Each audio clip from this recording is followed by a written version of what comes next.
उपस्थित हैं और उन्होंने एक बहुत अच्छी बात बताई कि हमने बोले कभी गृहस्थी में प्रवेश नहीं किया, हम उस साधना के साथ साथ ब्रह्मचर्य की साधना भी करते हैं। मतलब है जीवन में अगर आप कहीं ऊंचाई पाना चाहते हैं तो आपको त्याग तपस्या जरूरी होती है। दोनों हाथ जोड़ करके प्रभु वर्धमान महावीर भगवान का स्मरण करें, थोड़ा सा उनका, और अभी आप मुंह से सरोद की आवाज सुन रहे थे।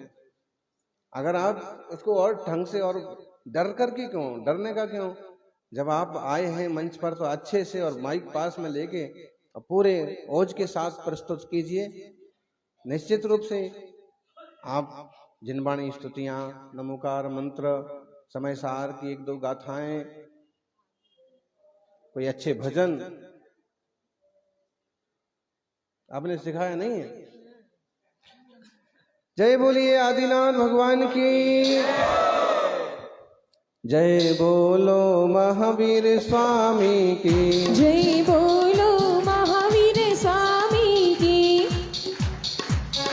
जय बोलो महावीर स्वामी की, हो जय बोलो महावीर स्वामी की। घट घट के अंतर्यामी की, घट घट के अंतर्यामी की, जय बोलो महावीर स्वामी की, जय बोलो महावीर स्वामी की। माइक की आवाज बढ़ाओ।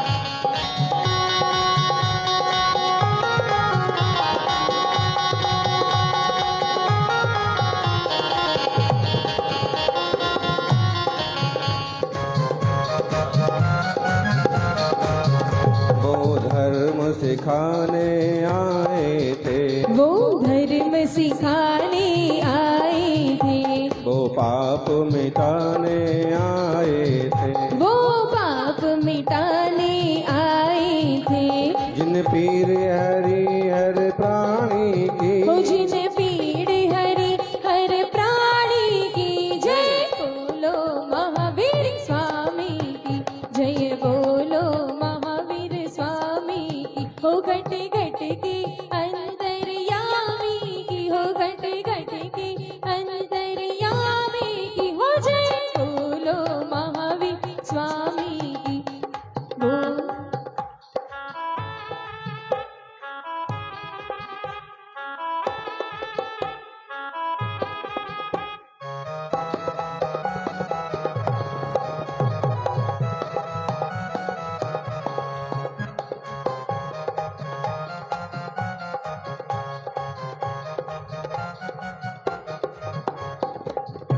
जयकारा।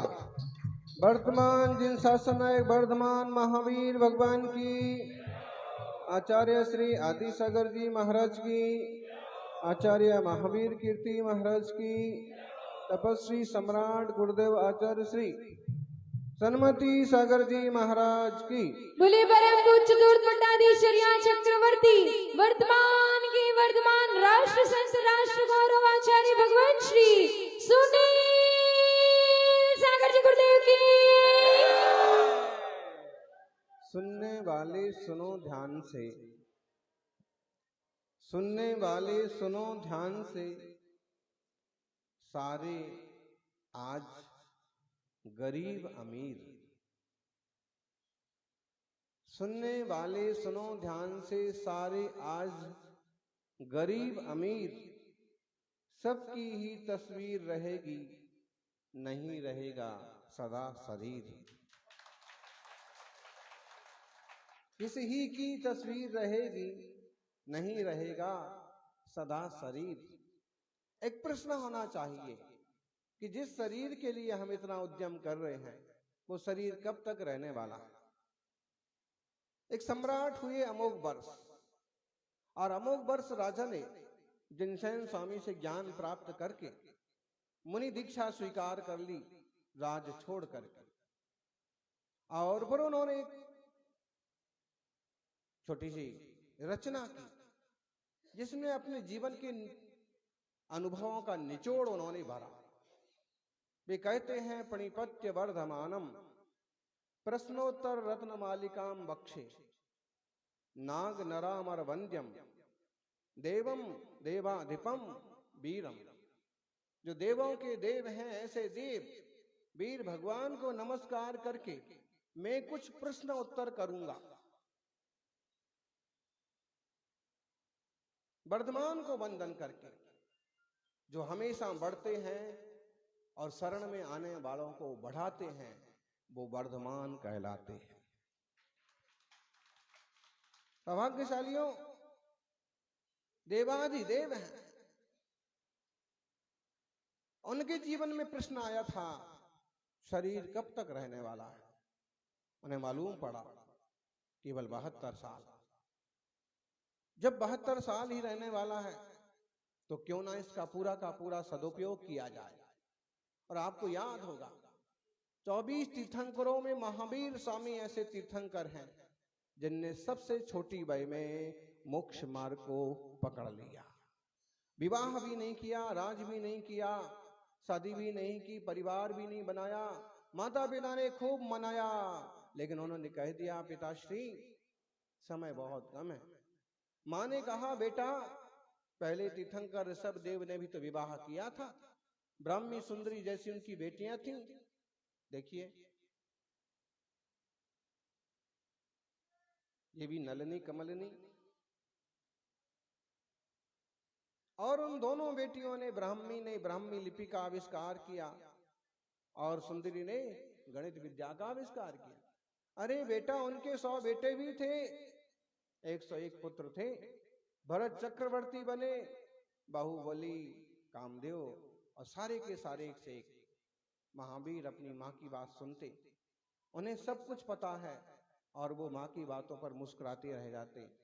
और फिर जब कुछ ना बोलते तो माँ कहती कि जब उनने विवाह किया था तो तुझे करने में क्या तकलीफ है।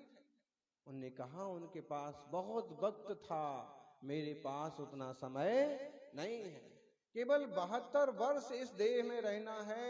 इस 72 वर्ष के जो कुछ समय मिले हैं उन समयों से मुझे अपने आत्मा को परमात्मा बना लेना है। युवाओं छोटे छोटे नियम तो लो।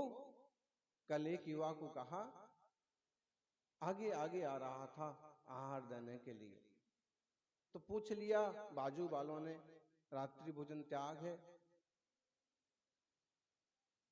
तो एकदम से बिजली के झटके की तरह पीछे चला गया। अरे भाई छोटे मोटे व्रत तो पालन करो, ब्रह्मचर्य व्रत की एक बड़ी साधना है। उतना बड़ा ना जमे तो अणुव्रत पालन करो। रात्रि भोजन त्याग की एक बड़ी साधना है।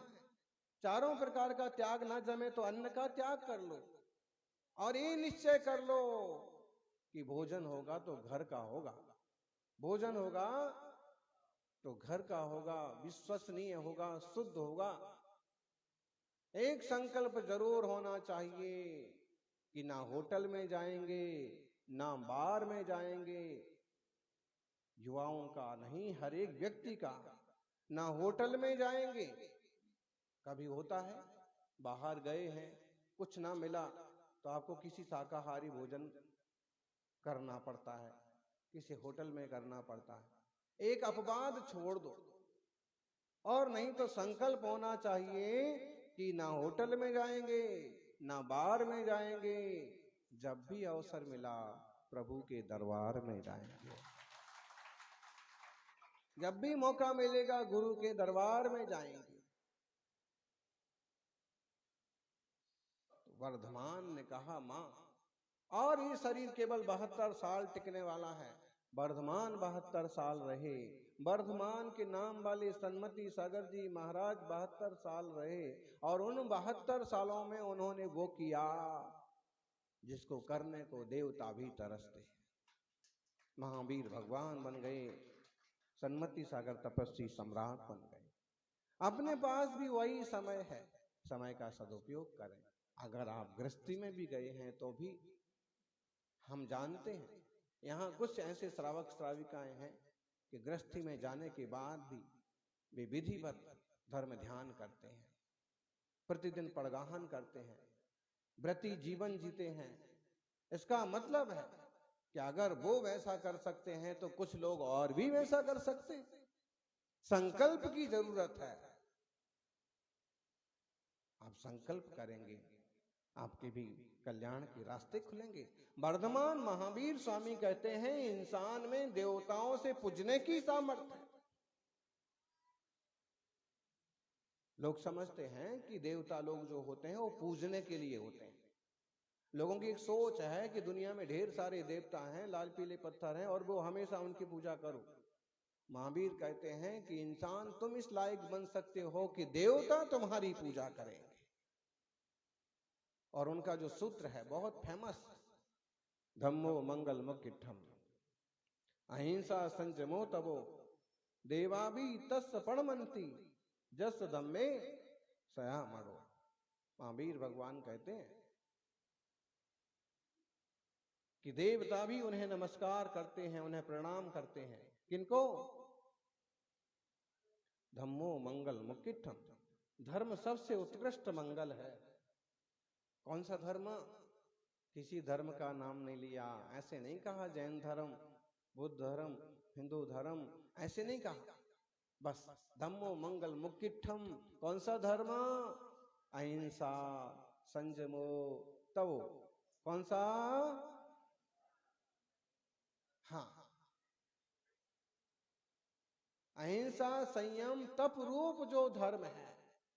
अगर आज आप अहिंसा संयम तप या शाकाहार आदि का प्रचार करना चाहते हैं तो उसे आप जैन धर्म, हिंदू धर्म इस तरह से जोड़ करके करेंगे तो कठिन होगा। आज आपको उसको वैज्ञानिक भाषा में पेश करना पड़ेगा। किन तत्वों से आपकी मानसिक शांति बनी रहती है,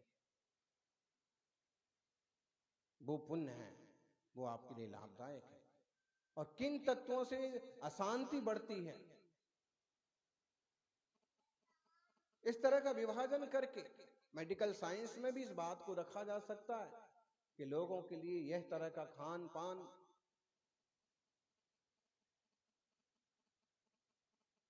जैसे कि शाकाहार के लिए प्लांट बेस्ड फूड, पौधों के आधारित भोजन, वह जीवन के लिए बहुत ज्यादा लाभदायक है, उपयोगी है। नई शब्दावली हो, नए तरीके हो तो लोग स्वीकार करेंगे। और मुझे लगता है कि महावीर से बड़े कोई वैज्ञानिक नहीं थे। उस जमाने में भी उन्होंने कोई जैन शब्द का उपयोग नहीं किया, क्योंकि जो लोग जिन वर को पूजते हैं वो जैन आपो आप कहलाते हैं। इसलिए धर्म के लिए उन्होंने कौन से शब्द प्रयोग किए? अहिंसा संयमो तबो। ये धर्म है जिस भी व्यक्ति के जीवन में ये हैं, चाहे वह बड़े से बड़े घराने में पैदा हुआ हो और चाहे वो निचले से निचले वर्ग में पैदा हो, जिसके जीवन में ये हैं वो धर्मात्मा है। और ऐसे धर्मात्मा के लिए देवता भी नमस्कार करते हैं, हैं?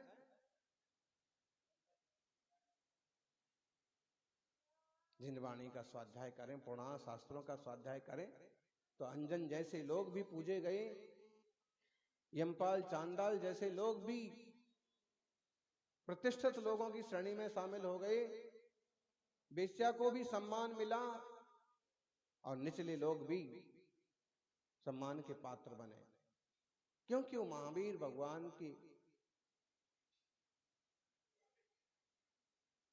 जो सूत्र हैं उन पर खरे उतरे। ऐसी धर्म की परिभाषा दुनिया में मिलना मुश्किल है। आजकल देखिए लोग कहते हैं ईसाई ही धर्म है, यहां आने वालों का ही कल्याण होगा। कुछ लोग कहेंगे इस्लाम में आने वालों का ही जन्नत मिलेगा। और इस तरह की जबरदस्त खींचतान मचा डालते हैं कि संप्रदायवाद के दंगे खड़े हो जाते हैं। पूरी जिनवाणी उठा के देख लो, वहां ऐसे शब्द ही नहीं मिलेंगे। वहां तो यह मिलेगा कि आप खुद होनहार प्रभु हैं अहिंसा, संयम और तप, ये सबसे बड़ा धर्म है। और इस पर जो चलेंगे वो खुद भगवान बनेंगे। सौभाग्यशालियों, अमोघ वर्ष ने, सम्राट अमोघ वर्ष ने इस बात को अपने जीवन में समझ लिया कि सम्राटाई से कुछ नहीं होना है, ये राजा के जीवन से कुछ लाभ नहीं है। शांति चाहिए तो मुनि बनना पड़ेगा, और मुनि बने। अपने अनुभव का निचोड़ उन्होंने प्रश्नोत्तर रत्नमालिका, अभी रत्नमालिका की बात सुन रहे थे ना, किसी आदमी को तुच्चा नहीं समझना चाहिए। अक्सर कर अमीर लोग गरीबों को चोर समझ लेते हैं, अहंकारी लोग कमजोर लोगों को तुच्छ समझते हैं। कौन कितना बुद्धिमान है, कौन कितना प्रज्ञावान है, कौन कितना गंभीर है और कौन कितना होनहार है, तुमको क्या पता। सहजता से पेश आओ ना, और बहुत सारे श्रावक आपको ऐसे मिलेंगे बड़ी शालीनता से पेश आते हैं। सौभाग्यशालियों, अभी सुन रहे थे ना हैं, महाराज जी ने कहा बूढ़ी माँ भी प्रवचन सुनने आई, और महाराज जी ने पूछ लिया, बूढ़ी माँ रात्रि भोजन त्याग है? ना, त्याग नहीं है महाराज। कंदमूल त्याग है? ना, वो भी त्याग नहीं है महाराज। रोज देव दर्शन करती हो? ना, वो भी नहीं कर पाते।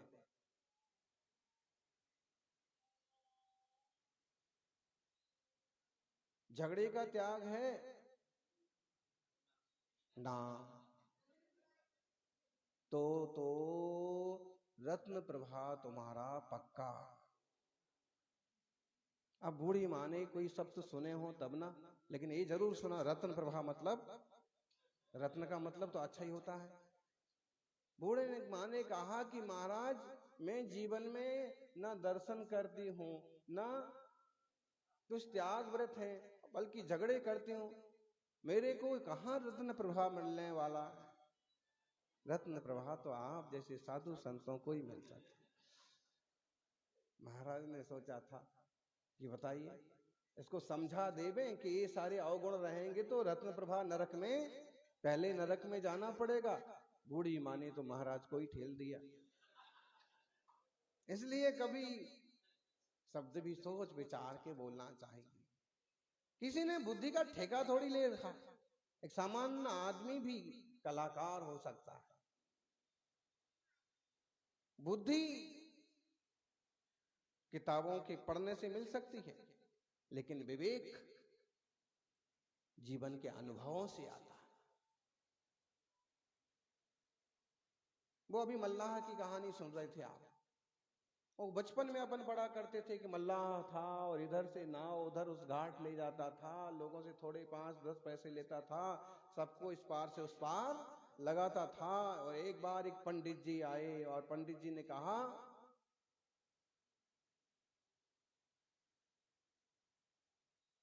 इतिहास का कुछ ज्ञान है? ना पंडित जी, 25% जिंदगी तुम्हारी, नाव थोड़ी और आगे बढ़ी। विज्ञान का ज्ञान है?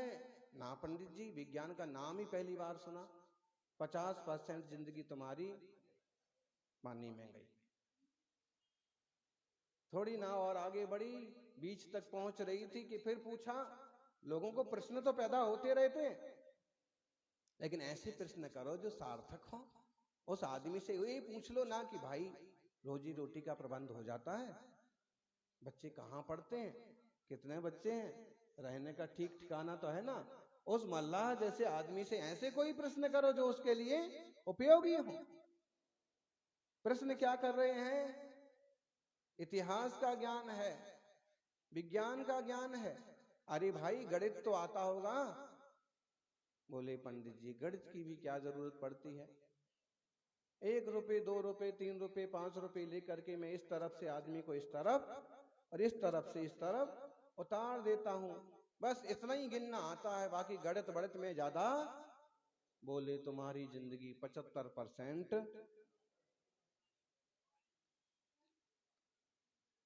बस 75% कहना हुआ कि कहीं से जोर की लहरें आ गईं, तूफान जैसे उठने लगा, नाव डगमगाने लगी। नाव डगमगाने लगी। उसने कहा, पंडित जी हैं, तैरना आता है? पंडित जी ने कहा,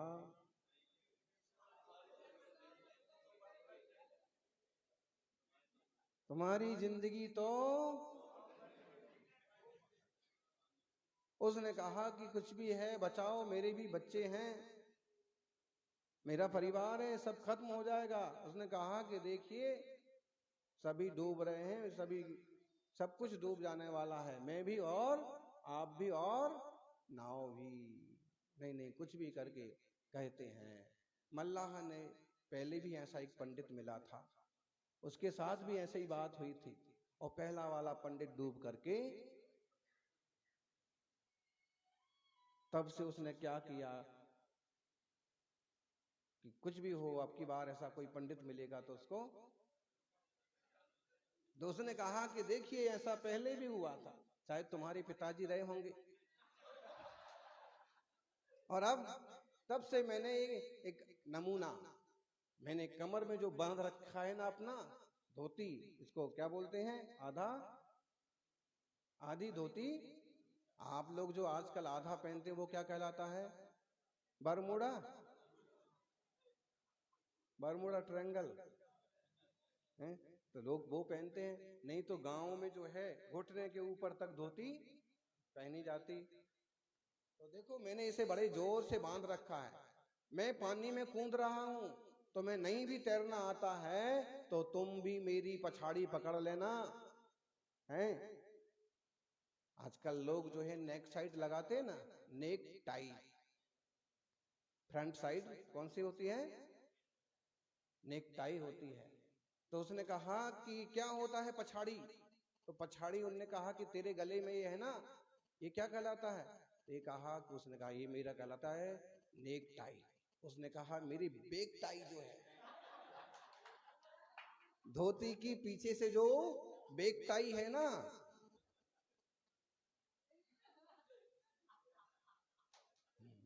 तो तू मेरी बेक टाई पकड़ लेना, पीछे से धोती पकड़ लेना, तो डूब नहीं पाएगा, मैं तैरता जाऊंगा और तू भी मेरे साथ पार हो जाएगा। धर्म यही कहता है, मुनि यही कहते हैं कि तुमने सारे ज्ञान सीख लिए, तुमने दुकान भी सीख ली, जॉब भी सीख लिया, घर चलाना भी सीख लिया, घर बनाना भी सीख लिया, रिश्ते भी सीख लिए, सारी चीजें सीख ली, तुमने सिर्फ एक धर्म ध्यान नहीं सीख पाया। कोई बात नहीं, अब तक नहीं सीख पाया, आप कोशिश करो, और अब भी नहीं समझ में आ रहा है तो कोई धर्मात्मा तरने लगे तो तू भी उनके साथ चल देना, तेरा भी बेड़ा पार। इतना तो हो सकता है ना युवाओं, बहुत किताबें नहीं पढ़ सकते हैं तो मुनिराज 10-5 कदम चलें, आधा किलोमीटर चलें तो उनके साथ चल के चले जाओ। वो आए तो उनके साथ देखा देखी, अपने खुद नजरें जमीन देखने लगती हैं कि भाई नीचे देख के महाराज चल रहे, नीचे देख के चलना है, बिना कहे क्रिया समिति का पालन हो जाता है। महाराज जी का आज अंतरा है, आहार आधा हुआ है, आज तो मन हो रहा है कि मेरे हाथों से हुआ अंतरा है, मैं भी उपवास कर लूं, एक आसन कर लूं, और कुछ नहीं तो आज मैं बाहर नहीं खाऊंगा, रात में नहीं खाऊंगा। बिना उपदेश के उपदेश मिलता है, और ज्ञानी की संगति से जीवन बदलता है। सौभाग्यशालियों, मुनिराज कहते हैं अमोघ वर्ष का खलु नालंक्रियते दृष्टार्थ दृष्टा दृष्टार्थ साधन पटीयान कंठस्थितया विमल प्रश्नोत्तर रत्न मालिकया। आपके मोबाइल में हो सकती है ये, वैसे मोबाइल तो आजकल बहुत ज्यादा सबके पास होगा मोबाइल, तो किस किस के पास है मोबाइल?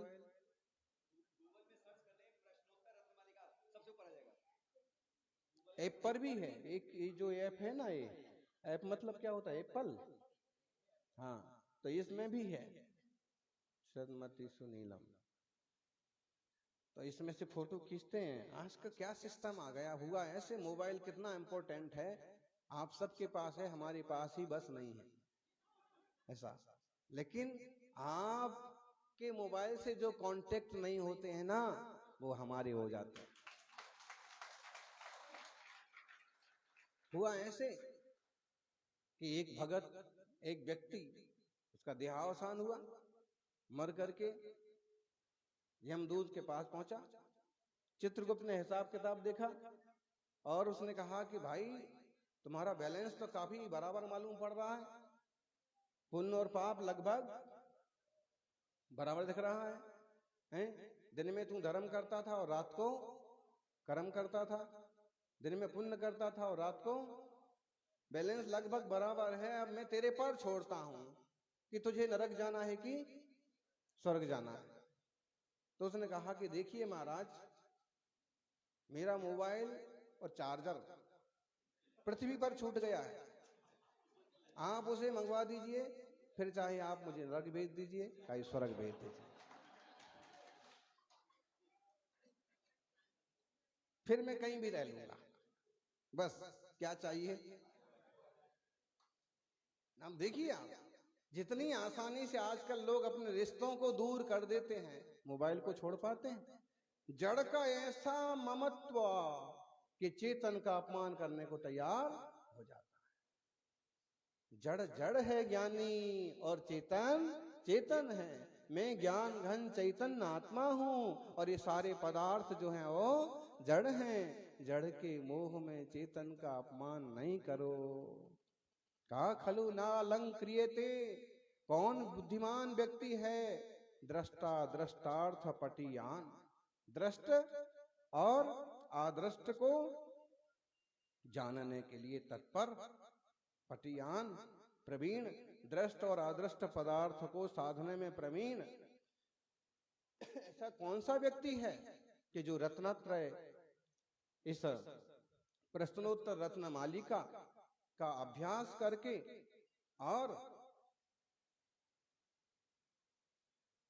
सारी बातों को ना समझ जाए? मतलब इस प्रश्नोत्तर रत्न मालिका रूपी शास्त्र का अभ्यास करके, इसको कंठ में धारण करके कोई भी व्यक्ति अच्छी बुरी बातों को समझ सकता है। कोई भी व्यक्ति परमार्थ के मार्ग पर लग सकता है। मतलब है कि कंठ में स्थित रहे ये सारे प्रश्न उत्तर। तो दृष्ट आंखों से दिखने वाले, अदृष्ट आंखों से नहीं दिखने वाले, दोनों तरह के पदार्थों को साधने में यह व्यक्ति प्रवीण रहेगा। प्रवीण का मतलब चतुर। दृष्ट पदार्थों को तो सभी पकड़ते हैं, ये दिख रहा है पकड़ो, ये अच्छा लग रहा है पकड़ो, लेकिन अदृष्ट के बारे में सोचते हैं कभी? भाई आंखों से जो नहीं दिखता है वो भी तो है। आपको अक्षर, शब्द, वाणी आंखों से दिखती है लेकिन है। हवा आंखों से दिखती है? नहीं दिखती लेकिन है। फूल की सुगंध आंखों से दिखती है लेकिन है। ऐसे ही आंखों से नहीं दिखने के बाद भी परमात्मा है। आंखों से नहीं दिखने के बाद भी निज आत्मा है। आत्मा निकलता है तभी तो कहते हैं कि सुनने वाले सुनो ध्यान से, सारे आज गरीब अमीर सबकी ही तस्वीर रहेगी, नहीं रहेगा सदा शरीर। शरीर नहीं रहेगा। ये दिखने वाले को आग लगा दी जाएगी, ना दिखने वाला आत्मा दूसरी पर्याय में चला जाएगा। लोग फोटो बना करके आपको चिपका देंगे, और वो भी आपने कुछ करा धरा होगा तो फोटो बनेगा, वरना फोटो भी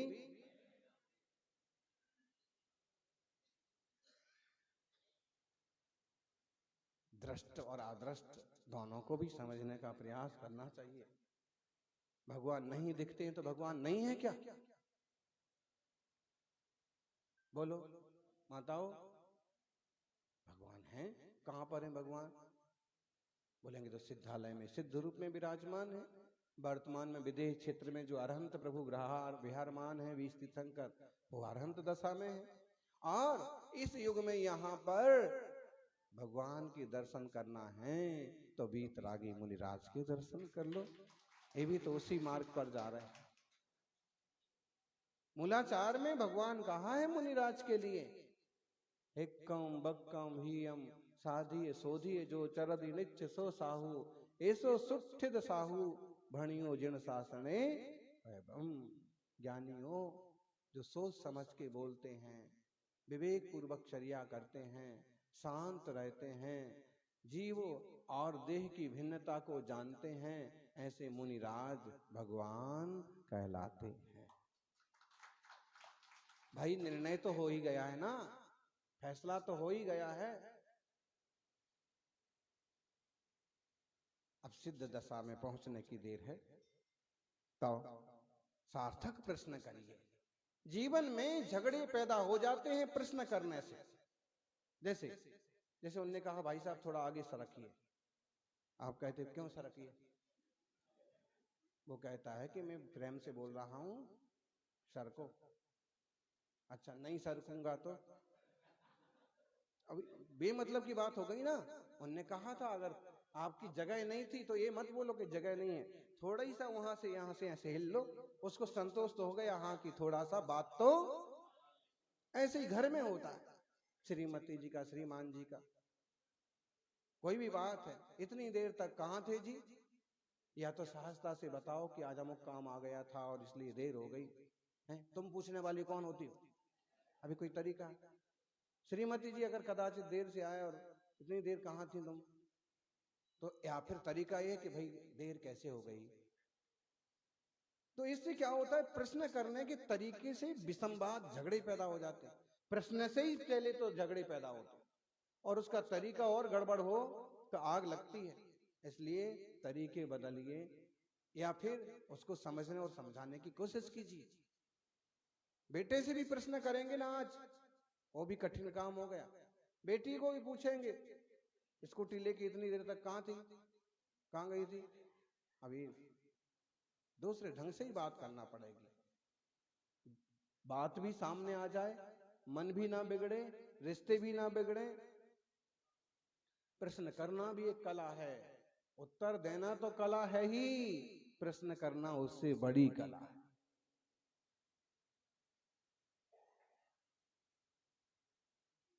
क्वेश्चन आंसर, थोड़े से प्रश्न उत्तर के माध्यम से जीवन की धाराएं बदल जाती,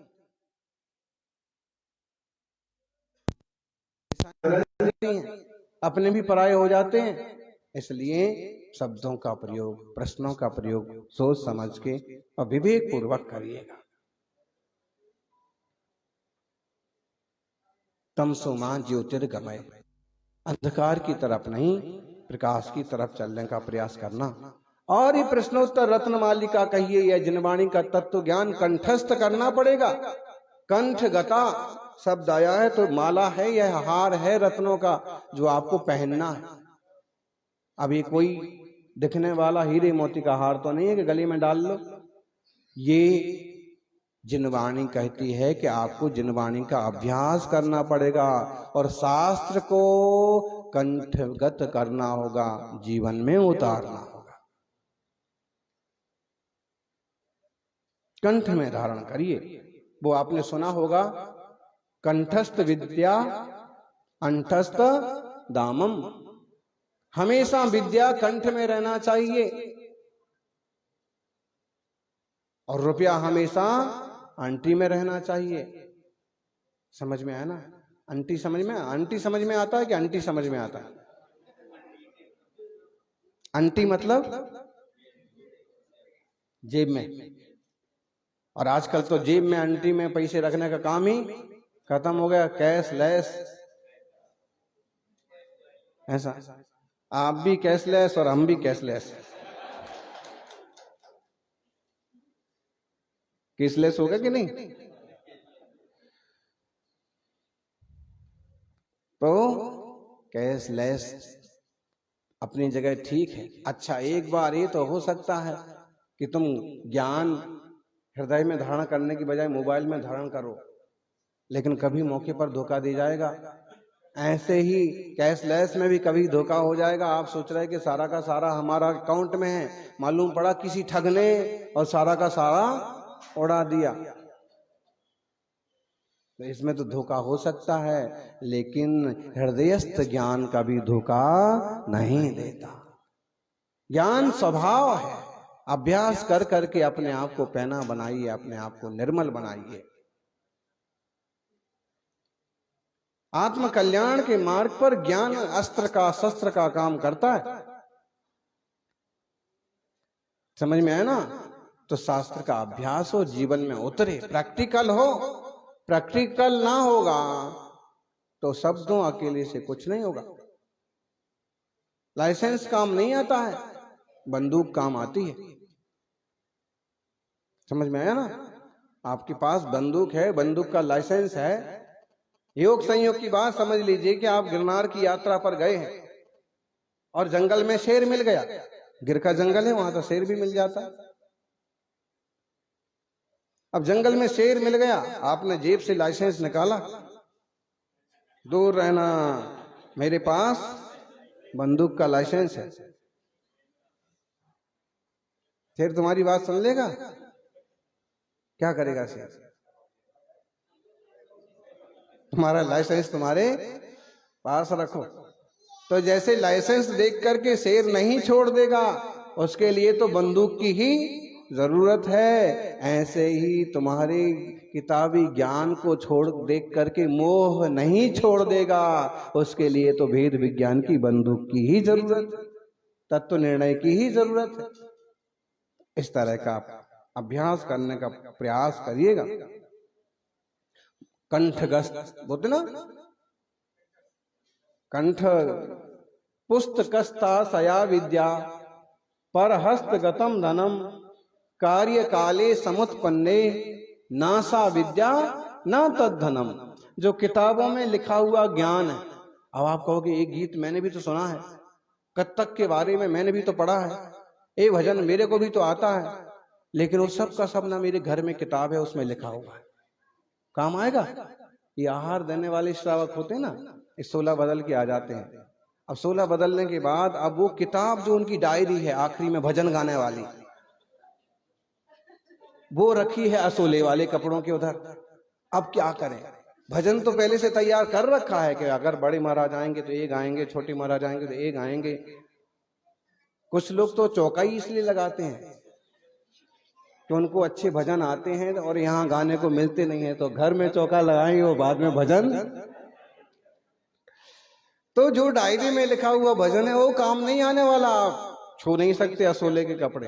अब तो कंठ में हो तो इसलिए याद, जिन वाणी कंठस्थ होगी तो मोह रूपी शेर से पार पड़ेंगे।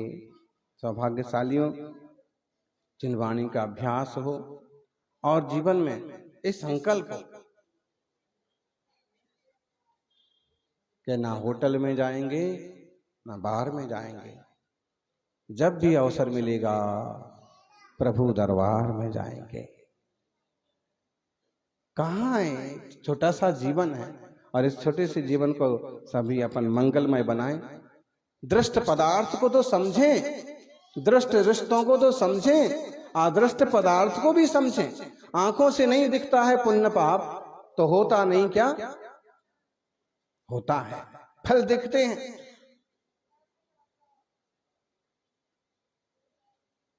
सत्कर्म दुष्कर्म आंखों से नहीं दिखते हैं, होते तो हैं।